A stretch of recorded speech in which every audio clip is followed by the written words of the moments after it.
Hello दोस्तों, स्वागत है एक बार फिर आप सभी का आपके अपने यूट्यूब चैनल पीएस क्लासेस पर। तो दोस्तों, आज के इस वीडियो लेक्चर में हम क्लास 12 फिजिक्स के लेसन नंबर 1 जिसका नाम है वैद्युत आवेश तथा क्षेत्र से बच्चों आज हम पढ़ेंगे आवेशन की विधियां यानी मेथड ऑफ चार्जिंग, यानी किसी वस्तु को आवेशित कैसे किया जाता है यानी चार्ज कैसे किया जाता है, उसकी कौन कौन सी विधियां हैं बच्चों आज के इस वीडियो लेक्चर में आपको समझाने वाले हैं। दोस्तों, आप लोगों को बताते चलूं कि ये इस लेसन का दूसरा वीडियो लेक्चर है। इसका जो पहला वीडियो लेक्चर है वो मैं आपको पहले ही डाल चुका हूं, जिसमें मैंने बच्चों आप लोगों को इस लेसन का पूरा बेसिक आपको समझाया था। अगर आप लोगों ने वो वीडियो लेक्चर नहीं देखा है तो एक बार बच्चों उस वीडियो लेक्चर को आप देख लीजिए, ठीक है। तो आइए स्टार्ट करते हैं। तो हेडिंग लगा रखी है हमने, देखिए आवेशन की विधियां यानी मेथड ऑफ चार्जिंग, ठीक है। दोस्तों, आप लोगों को बता चलूं कि आवेशन की बच्चों 3 विधियां यानी किसी वस्तु को आवेशित करने के लिए चार्ज करने की 3 विधियां हैं, और तीनों ही विधियां बच्चों आज के इस वीडियो लेक्चर में आप लोग को विद एग्जांपल आपको समझाने वाला हूं, ठीक है। चलिए स्टार्ट करते हैं। तो पहली विधि देखिए आपकी स्क्रीन पर है। पहली विधि बच्चों घर्षण द्वारा आवेशन, ठीक है। क्या है देखिए मैं आपको समझाऊं, देखिए डायग्राम के माध्यम से आपको समझाऊंगा क्या है। देखिए घर्षण का मतलब होता है बच्चों रगड़ना, ठीक है। तो देखिए क्या देखिए क्या थ्योरी है, देखिए इसके जब दो वस्तुओं को आपस में रगड़ा जाता है, ठीक है, जब दो वस्तुओं को आपस में रगड़ा जाता है तो इलेक्ट्रॉनों के स्थानांतरण के कारण दोनों वस्तुएं आवेशित हो जाती हैं। अब ये प्रोसेस कैसे होता है देखिए वो मैं आपको समझा रहा हूं। एक बार थ्योरी फिर से रिपीट करता हूं। देखिए जब दो वस्तुओं को आपस में रगड़ा जाता है तो इलेक्ट्रॉनों के, याद रखना, इलेक्ट्रॉनों के स्थानांतरण के कारण दोनों वस्तुएं आवेशित हो जाती हैं। अब ये कैसे होती है देखिए मैं आपको समझाता हूँ एग्जांपल देके, ठीक है। देखिए थ्योरी आगे पढ़ने से पहले देखिए मैं अब इसका डायग्राम आपको समझाता हूँ। देखिए मेरे पास बच्चों दो वस्तुएं हैं, देखिए, ठीक है। बच्चों हम लोग जानते हैं कोई भी वस्तु हो या कोई भी पदार्थ हो, ठीक है, वो परमाणु से मिलकर के बनी होती है। और परमाणु में बच्चों 3 प्रकार के पार्टिकल पाए जाते हैं। नंबर 1 इलेक्ट्रॉन जिस पर नेगेटिव चार्ज होता है, नंबर 2 प्रोटॉन जिस पर बच्चों प्लस चार्ज होता है, और एक होता है बच्चों आपका न्यूट्रॉन जिस पर कोई चार्ज नहीं होता है। क्लियर है आप लोग को मेरी बात। और बच्चों आप ये भी जानते होंगे जो इलेक्ट्रॉन होते हैं वो नाभिक के यानी परमाणु के ऑर्बिट में घूमते रहते हैं, यानी विभिन्न कक्षाओं में घूमते हैं, और जो प्रोटॉन होते हैं वो नाभिक के अंदर रहते हैं। समझ में आ रहा है आप लोग को मेरी बात, ठीक है। तो आप स्क्रीन पर देख पा रहे होंगे कि किसी भी परमाणु में 3 प्रकार के पार्टिकल पाए जाते हैं, इलेक्ट्रॉन, प्रोटॉन और न्यूट्रॉन, जिसमें इलेक्ट्रॉन और प्रोटॉन पर चार्ज होता है जबकि न्यूट्रॉन पर कोई चार्ज नहीं होता है, ठीक है। समझ में आ रहा है। इलेक्ट्रॉन पर होता है नेगेटिव चार्ज और प्रोटॉन पर होता है बच्चों पॉजिटिव चार्ज। अगर इनके परिमाण की बच्चों बात करते हैं कितना वैल्यू होता है बच्चों, इलेक्ट्रॉन का चार्ज होता है देखिए -1.6 इंटू 10 की पावर माइनस के 19 कूलाम होता है। क्लियर है। इलेक्ट्रॉन का चार्ज बच्चे नेगेटिव होता है। प्रोटॉन पे भी बच्चों सेम इतना ही होता है, लेकिन प्रोटॉन पे जो चार्ज होता है बच्चे प्लस का होता है, 1.6 इंटू 10 की पावर माइनस के 19 कूलम। समझ में आप लोगों को मेरी बात। तो देखिए आप देख पाए दोनों का परिमाण बिल्कुल बराबर है, लेकिन इनका नेचर दोनों का अलग अलग है, ठीक है। अच्छा, अब देखिए दोस्तों जैसे कि आप स्क्रीन पर देख पा रहे होंगे, ठीक है, ये दोनों वस्तु बच्चों क्या है, अनावेशित है, इनके अभी ये बिल्कुल भी चार्ज नहीं है। अब इन दोनों वस्तुओं को हमें चार्ज करना है, ठीक है। देखिए चार्ज करने का अनावेशित वस्तु का मतलब बच्चों ये होता है कि इसके अंदर जितना प्लस चार्ज है उतने ही क्या बच्चों माइनस चार्ज है। ऐसा क्यों होता है देखिए कोई भी परमाणु बच्चों, ठीक है, उसके अंदर जितने नंबर ऑफ प्रोटॉन होते हैं ठीक उतने ही नंबर ऑफ इलेक्ट्रॉन होते हैं। तो इलेक्ट्रॉनों का नेगेटिव चार्ज और प्रोटॉनों का पॉजिटिव चार्ज एक दूसरे के बिल्कुल बराबर होता है, इसलिए परमाणु बच्चों क्या होता है, उदासीन होता है। समझ में आ रहा है। क्लियर है आप लोग को मेरी बात, ठीक है। अब देखिए बच्चों मैं यहाँ पे इन दोनों वस्तु में इलेक्ट्रॉन और प्रोटॉन दिखाने का प्रयास कर रहा हूँ, क्योंकि न्यूट्रॉन को नहीं दिखाएंगे क्योंकि न्यूट्रॉन पे कोई चार्ज नहीं होता है, ठीक है। तो चल देखिए प्रोटॉन को मैं बच्चों प्लस से लिख लेते हैं और इलेक्ट्रॉन को बच्चों माइनस से लिख लेते हैं, ठीक है। प्लस का मतलब बच्चों यहाँ पे प्रोटॉन से है और माइनस का मतलब बदलता है क्या होता है, इलेक्ट्रॉन से। क्लियर है आप लोग को मेरी बात, ठीक है। आप देख पा रहे बच्चों इसके अंदर जितने प्रोटॉन है यानी जितने प्लस है उतने ही क्या बच्चों माइनस है, ठीक है। यानी ये वस्तु क्या बच्चों आपका ये अनावेशित वस्तु, यानी इसके अंदर नेट चार्ज क्या बच्चों 0 है। समझ में आ रहा है। इसी प्रकार बच्चों एक वस्तु हमारे पास ये है, ठीक है, इसके अंदर भी जितने प्रोटॉन होंगे उतने ही क्या होंगे बच्चों इलेक्ट्रॉन होंगे। प्रोटॉन पे है बच्चों प्लस चार्ज, इलेक्ट्रॉन पे बच्चों माइनस चार्ज। क्लियर है आप लोगों को मेरी बात, ठीक है।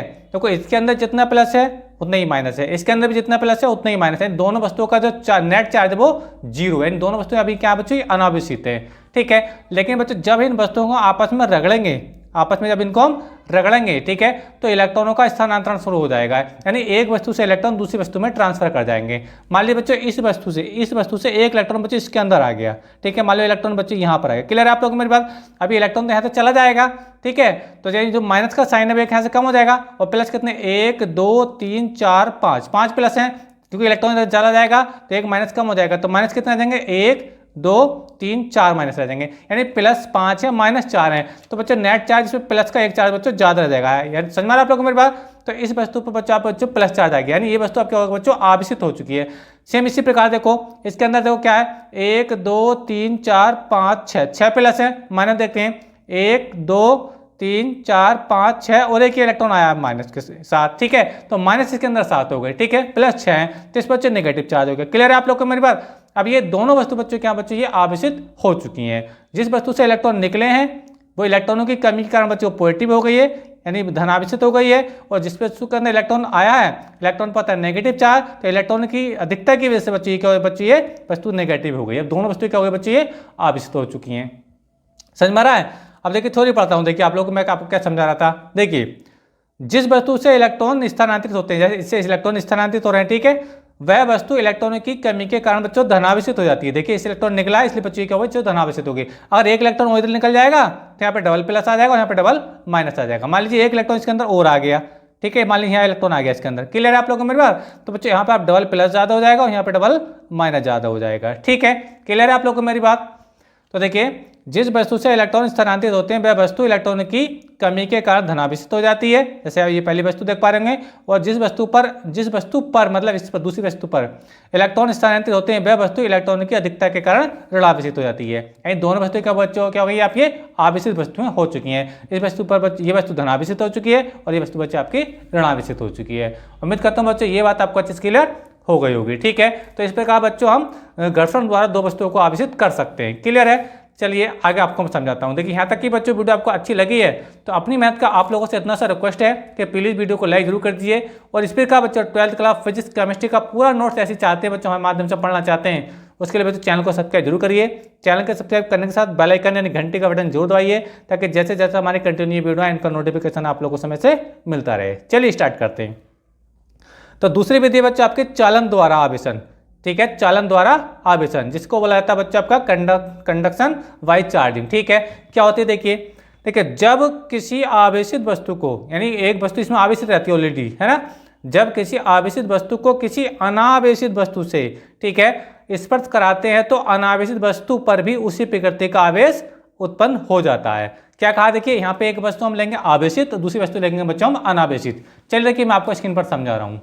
ये पहली कंडीशन देखिए इसकी, ये पहली कंडीशन है, ठीक है। इस बच्चों ये वस्तु क्या है, देखो ये जो छड़ है ये नेगेटिव है, यानी ये आवेशित छड़ है, इसके अंदर बहुत सारा नेगेटिव चार्ज है, तो ये तो आवेशित है। पर ये जो आप देख पा रहे होंगे इसके अंदर आपको कोई चार्ज नहीं दिख रहा है, इसका मतलब इसके अंदर जितने नंबर ऑफ प्रोटॉन है उतने ही नंबर ऑफ इलेक्ट्रॉन है। समझ में आ रहा है आप लोग को मेरी बात। उम्मीद करता हूँ ये बात आपको अच्छी क्लियर हो गई होगी। तो ये वस्तु क्या बच्ची, ये अनावेशित वस्तु है, ये बच्चा आपकी अनावेशित वस्तु, अनचार्ज बॉडी, ये वस्तु अनावेशित है, ठीक है। अब देखिए अब जैसी ये बच्चों ये जो वस्तु है ये है आपके बच्चों धनावेशित, ये भी याद रखें, सॉरी ऋणावेशित, ये है ऋणावेशित, क्लियर है आप लोग को मेरी बात, ठीक है। तो ये अनावेशित वस्तु है, इसके अंदर कोई चार्ज, नेट चार्ज 0 है, ठीक है, समझ में आ रहा है, क्योंकि जितने प्लस उतने ही माइनस है, ठीक है। अब इसको हमें चार्ज करना है, कैसे करेंगे देखिए बच्चों, जब हम इस ऋणावेशित छड़ को, ठीक है, इससे हम स्पर्श कराएंगे। देखिए अगला क्या देखिए, ये देखिए अब मैंने यहाँ पे स्पर्श करा दिया। क्लियर है आप लोग को मेरे पास। तो देखो ऋणावेशित वस्तु में क्या होता है बच्चों, इलेक्ट्रॉन की अधिकता ज्यादा होती है, ऋणावेशित वस्तु में इलेक्ट्रॉन बहुत ज्यादा होते हैं, ठीक है। और हम जानते हैं कि इलेक्ट्रॉन होता है same charge and negative charge, तो इनमें क्या होगा बच्चों, प्रतिकर्षण होगा। तो होगा क्या, जो इलेक्ट्रॉन है बच्चों इस छड़ से बच्चों कहाँ आने लगेंगे, इसके अंदर आने लगेंगे। क्लियर है आप लोग को मेरी बात। ये जो वस्तु के जो इलेक्ट्रॉन प्रोटॉन थे ये आपको मैं पहले से दिखा रहा हूँ, समझ में आप लोग को मेरी बात। ये देखिए अब देखिए आगे समझिए। तो ये क्या बच्चों, ये तो यही वाले इलेक्ट्रॉन प्रोटॉन है, ये वाले प्लस माइनस, लेकिन जैसे बच्चों मैंने इसको स्पर्श कराया, ठीक है, तो यहाँ पे इलेक्ट्रॉन में क्या होता है बच्चों, प्रतिकर्षण बल लगता है, क्योंकि आवेश की प्रॉपर्टी होती है कि समान आवेश एक दूसरे को प्रतिकर्षित करते हैं। तो जैसी वस्तु हम इस छड़ को इससे स्पर्श करेंगे तो इस छड़ से इलेक्ट्रॉन कहाँ जाएंगे बच्चों, इसमें आ जाएंगे, इस वस्तु में आ जाएंगे। क्लियर है आप लोग को मेरी बात, ठीक है। अब देखिए यहाँ पे 1 2 3 इलेक्ट्रॉन आए, ठीक है। तो देखो यहाँ पे देखो plus minus plus minus plus minus plus minus plus minus और ये प्लस माइनस, ठीक है। लेकिन यहाँ पे देखो इसके लिए प्लस नहीं है, यानी इस वस्तु पर नेगेटिव चार्ज ही आ जाएगा, क्योंकि इसके अंदर 3 इलेक्ट्रॉन ज्यादा आ गए। समझ में आ रहा है। तो वही मैं आपको कहता जब किसी आवेशित वस्तु को किसी अनावेशित वस्तु से स्पर्श कराते हैं, जैसे कि मैं आपकी स्क्रीन पर दिखा रहा हूँ, ठीक है, तो अनावेशित वस्तु पर, इस वाली वस्तु पर भी क्या होता है, उसी प्रकृति का आवेश आ जाता है। यानी जैसे छड़ नेगेटिव थी, इस पर बच्चों कैसा आवेश आ गया, नेगेटिव आवेश आ गया। समझ में आ रहा है आप लोग को मेरी बात। तो ये विधि होती है बच्चों आपकी, ये होती है चालन द्वारा आवेशन। क्लियर है। चलिए अब इसकी तीसरी और अंतिम विधि पढ़ते हैं। देखिए वो है बच्चा आपकी प्रेरण द्वारा आवेशन। ठीक है, वो क्या होता है देखिए, वो मैं आपको क्लियर करता हूँ। ठीक है, चलिए आगे समझाता हूँ आप लोगों को। ये देखिए प्रेरण द्वारा आवेशन क्या, देखिए पढ़ते हैं इस चीज को। देखिए किन्हीं दो अनावेशित वस्तुओं को, जैसा स्क्रीन पर दोनों अनावेशित वस्तुएं हैं, जितना इसके अंदर प्लस है उतना इसके अंदर माइनस है। ठीक है, किन्हीं दो अनावेशित वस्तुओं के पास, ठीक है, एक आवेशित वस्तु लाने पर आवेशित वस्तु लाने पर आवेशों के प्रेरित होने पर, आवेशों के प्रेरित होने पर, आवेश कैसे प्रेरित होते हैं मैं आपको समझाऊंगा। ठीक है, दोनों वस्तुएं आवेशित हो जाती हैं, इस प्रक्रिया को या इस घटना को प्रेरण द्वारा आवेशन कहते हैं। चलिए देखिए आपको इसको मैं देखिए रियल फील आपको समझाता हूँ। मान लीजिए दो वस्तु मेरे पास है, दोनों अनावेशित हैं। अनावेशित वस्तु का मतलब है जिसके अंदर जितना प्लस चार्ज उतना ही क्या बच्चों माइनस चार्ज है। क्लियर है आप लोग को मेरी बात?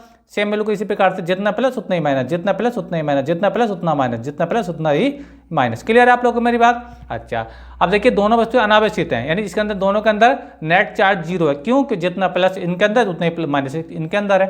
ठीक है, अच्छा अब इनके पास बच्चा में एक धनावेशित छड़ लेकर आए। ये क्या है देखो, छड़ है, इसके अंदर तो केवल प्लस आपको दिख रहा है, यानी कि धनावेशित है। ये जो छड़ है बच्चा आपकी धनावेशित है। ठीक, क्लियर है आप लोग को मेरी बात? अब जैसे बच्चा हम इसके पास में लेकर के आएंगे, इस पर से नहीं कराएंगे, पास में लेकर आएंगे, तो इनका जो आवेश है बच्चे ये प्रेरित हो जाएगा। प्रेरित होने का मतलब है ये वस्तु है धनावेशित, तो इनका जितना भी नेगेटिव चार्ज है बच्चों वो इसकी ओर को आ जाएगा, क्योंकि प्लस माइनस में आकर्षण होता है। और इनका जितना बच्चे प्लस चार्ज है वो इस प्लस की वजह से बच्चे प्रतिकर्षित हो जाएगा, वो दूसरी ओर चला जाएगा। क्लियर है आप लोग को मेरी बात? तो ये हो गया बच्चों प्रेरित आवेश। समझ में आप लोग को मेरी बात? आवेश कैसे प्रेरित होता है कि ये इस छड़ पर था बच्चों प्लस आवेश, तो इन वस्तुओं के अंदर जितना नेगेटिव आवेश था इनमें आकर्षण हुआ, क्योंकि प्लस माइनस में आकर्षण होता है, ये आवेश की प्रॉपर्टी होती है। और जो प्लस प्लस का चाहता है वो प्रतिकर्षण की वजह से वो इससे दूर वाले पृष्ठ पर पहुंच गया दूसरी वस्तु के। क्लियर है? आगे आपको समझाता हूं। अब देखिए हमने क्या किया, देखिए अब हमने दोनों गोलों को क्या बच्चों अलग कर दिया। यहाँ तक क्या देखिए दोनों गोले क्या इस पर किए हुए थे, सारा प्लस उधर सारा माइनस इधर। अब हमने क्या किया देखिए दोनों गोलों को धीरे से हमने अलग कर दिया। अलग कर दिया, आप स्क्रीन पर देख पा रहे होंगे। ठीक है, इस कंडीशन अब देखिए अब तीसरा जो अंतिम केस है वो क्या देखिए उसको समझिए। देखिए अब बच्चों हम ये जो छड़ हटाएंगे ना, तो इसका जो नेगेटिव चार्ज है वो इसके अंदर फैल जाएगा। समझ में रहा है? क्योंकि अभी क्यों नहीं फैल पा रहा है? क्योंकि प्लस माइनस में आकर्षण हो रहा है, यानी ये प्लस इसको माइनस को अपनी ओर आकर्षित कर रहा है। ठीक है, और ये प्लस इस प्लस को प्रतिकर्षित कर रहा है। लेकिन जैसे ही मैं छड़ को हटाऊंगा तो इसका ये नेगेटिव चार्ज यानी इनके बीच का जो बल था वो खत्म हो जाएगा, और ये नेगेटिव चार्ज बच्चों इसके अंदर फैल जाएगा, जैसे स्क्रीन पर ये आप देख पा रहे होंगे। ठीक है, उसी प्रकार बच्चों अब छड़ को हटा देंगे ऐसे, तो इसका प्लस चार्ज जो था, ठीक है, वो इसके अंदर फैल जाएगा। क्लियर है आप लोग को मेरी बात? ठीक है, तो आप इस वस्तु को इस दोनों को देखिए, ये वस्तु हो गई बच्चों आपकी ऋणावेशित और ये वस्तु हो गई आपकी बच्चों धनावेशित। क्लियर है आप लोग को मेरी बात? तो दोनों वस्तु बच्चों आवेशित हो चुकी हैं, तो इसको बोलते हैं बच्चों हम प्रेरण द्वारा आवेशन। उम्मीद करता हूं बच्चों ये भी जानकारी आपको अच्छी लगी होगी। ठीक है, तो आज के इस वीडियो लेक्चर में बच्चों हमने जाना कि वस्तु को हम किस प्रकार आवेशित करते हैं। तो आवेशन की बच्चों हमने 3 विधियां पढ़ी। पहली थी बच्चों आपका घर्षण द्वारा आवेशन, दूसरा था आपका चालन द्वारा आवेशन, और तीसरा था बच्चों प्रेरण द्वारा आवेशन। तीनों को बच्चों मैं डायग्राम के साथ समझाया। उम्मीद करता हूं बच्चों वीडियो आपको अच्छा लगा होगा। वीडियो अच्छा लगा तो वीडियो को लाइक जरूर कर दीजिए, चैनल पर नए चैनल को सब्सक्राइब कर लीजिए। मिलेंगे नेक्स्ट वीडियो में किसी नए टॉपिक के साथ, तब तक के लिए धन्यवाद।